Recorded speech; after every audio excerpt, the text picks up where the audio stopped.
Lors de mon stage intensif à l'académie de David Ferrer, mon coach de la semaine m'avait expliqué le mythe de finir les gestes du fond de cours au-dessus de l'épaule. On connaît tous cette doctrine majoritaire qui est de demander au joueur d'enrouler sa fin de geste au-dessus de l'épaule. Est-ce la gestuelle la plus efficace? C'est ce que nous allons voir dans cette vidéo. Finir le geste au-dessus de l'épaule peut être un bon moyen pour comprendre l'utilité de finir son geste et ainsi de passer le premier obstacle qui est le filet. Sauf que si tu es à un niveau plus avancé, ça ne va pas être le meilleur moyen pour mettre de la puissance et de la vitesse. Ce coach m'avait précisé que lorsque je voulais frapper une balle, le but c'était d'avoir ce balancier naturel. Sauf que en voulant finir au-dessus de l'épaule, je vais modifier mon balancier naturel qui est logiquement de finir avec la raquette ici et je vais uniquement pousser la balle. Ça va engendrer que je vais casser le rythme et que je vais manquer de vitesse de bras. Quand je vais finir au-dessus de l'épaule, je vais casser ce rythme et casser également toute la pénétration que je peux avoir avec une fin de geste plus naturelle. Chez les professionnels, tu peux voir cette fin de geste en dessous de l'épaule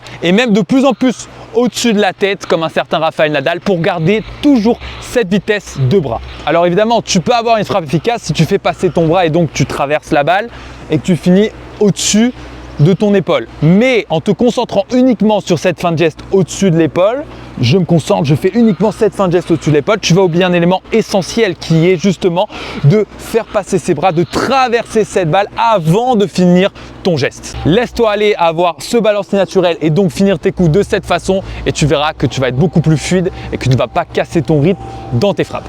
Si toi aussi, tu es un conquérant du tennis, alors suis-moi.